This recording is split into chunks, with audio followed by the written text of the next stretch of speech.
আমার ধারণা ডক্টর ইউনূসের সরকার রাজি হয়ে যাবে, আবার রাজি নাও হতে পারে। যেমন ধরেন, যদি মোটামুটি আরো বছর খানেক প্লাস সংস্কার সময়টাকে দীর্ঘায়িত করতে হয়, তো সেক্ষেত্রে ডক্টর মোহাম্মদ ইউনূসের আন্তর্জাতিক একটা সমর্থন লাগবে, কারণ দেশের ভেতরে রাজনৈতিক উত্তেজনা তৈরি হবে। তো সেই ক্ষেত্রে যারা পশ্চিমা বিশ্বের বাবা, মানে আমেরিকার যদি একটা হাত সরকারের উপর থাকে, আমেরিকা যদি খুশি থাকে, তাহলে অনেক কিছু হয়তো বা দেশের ভেতরের কন্ট্রোলিংয়ে চলে যাবে। কারণ আমেরিকাকে কেউ বিগড়াবে না, রাজনৈতিক দলগুলো আমেরিকাকে বিগড়ানোর পরিণতি 5ই আগস্ট, ইমরান খানের পতন, অনেক কিছু আমরা সারা পৃথিবীতে দেখছি। আপনারা জানেন যে গতকালকে একটা নিউজ দিয়েছিলাম যে মার্কিন জেনারেল, যুক্তরাষ্ট্রের আর্মি প্যাসিফিকের deputy commanding general Joel P Vowell, তিনি এই মুহূর্তে বাংলাদেশে আছেন। মানে বাংলাদেশ সফর করে কালকে সম্ভবত চলে গেছেন। যাওয়ার আগে একটা প্রস্তাব দিয়ে গেছেন। ফায়দা রে ভাই, ফায়দা। মানে ট্রাম্পের সরকার একটু বেশি ভালো হলে বুঝতে হবে আর কি, পিছনে তাদের ফায়দা, তবে আমাদেরও হয়তো বা এখানে ফায়দা হবে, কারণ আমরা তো কিনছি। আসুন, কি কিনার ফায়দা বা কেন কিনা উচিত? বাংলাদেশ সেনাবাহিনীর সক্ষমতা বাড়াতে যুক্তরাষ্ট্রে উৎপাদিত সামরিক সরঞ্জাম সংগ্রহের সম্ভাবনা নিয়ে এই মার্কিন জেনারেল বাংলাদেশে এসেছেন। আর এই বিষয়ে অলরেডি আমাদের মানে সরকারের সাথে বা সেনাবাহিনীর সাথে আলোচনা করেছেন। আর এই তথ্য জানিয়েছে কে? ঢাকার মার্কিন দূতাবাস।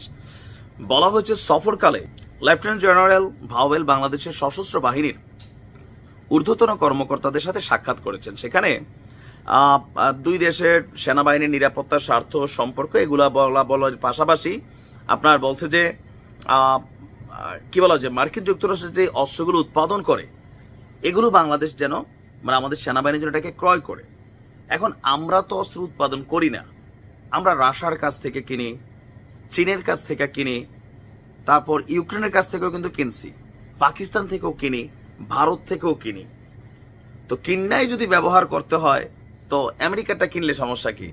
এতটুকু নিশ্চিত, জিনিসের কোয়ালিটি হিসাব করলে আমেরিকারটা ভাই সবচেয়ে ভালো। এটা মোটামুটি আমরা ধরে নিতে পারি। আমরা তুরস্ক থেকেও কিন্তু কিনি। তো আমেরিকা চাচ্ছে যে এই মুহূর্তে যেহেতু একটা আভ্যন্তরীণ সরকার, ইন্টারিম গভর্নমেন্ট আছে, একটা ক্রয় বিক্রয়ের প্রস্তাবটা নিয়ে আসছে আর কি। ট্রাম্প অ্যাজ এ বিজনেসম্যান সারা পৃথিবীর কাছে সে ব্যবসা ছড়াবে। আর আপনারা জানেন যে সারা পৃথিবীতে আমেরিকার ইকোনমির একটা বড় ধরনের সাপোর্ট হচ্ছে অস্ত্র, প্লাস ওই দেশের সাথে ভালো সম্পর্ক রাখা। এখন আপনি আমেরিকা থেকে যদি মেশিনারিজ কিনেন, স্বাভাবিকভাবে সরকারের সাথে একটা ভালো সম্পর্ক থাকবে, যে না বাংলাদেশ একটা বড় অস্ত্র ক্রয়কারী দেশ। তো সেই ক্ষেত্রে পজিটিভ ইস্যু আছে। আবার ডক্টর ইউনূসের সরকার যাওয়ার পর যে সরকার আসবে, তারাও যদি কিনে, সেই সরকারের সাথে আমেরিকার ভালো সম্পর্ক থাকবে। দেশের ভিতরে কি করে ডাজন্ট ফ্যাক্ট। তবে এই প্রস্তাবটা খারাপ না আমি মনে করছি। আমেরিকা বাংলাদেশকে, এটাও আমরা কিন্তু জানি, বুঝলেন, আমেরিকাতে কেন কিনবেন না?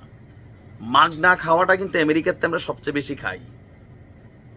আপনি জানেন তো, বাংলাদেশের সামরিক খাতে ফ্রিতে সবচেয়ে বড় অনুদান প্রতি বছর যেই রাষ্ট্র থেকে আসে, বিভিন্ন ইকুইপমেন্ট, অনেক কিছু, এটা কিন্তু আমেরিকা দেয়।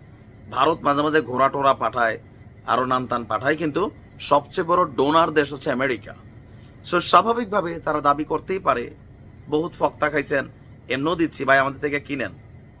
তবে আমার ধারণা একটা চুক্তি হবে। ইভেন যেহেতু আমরা কিনতে পারি, খারাপ না, এটা নিয়ে সমালোচনার কিছু নেই।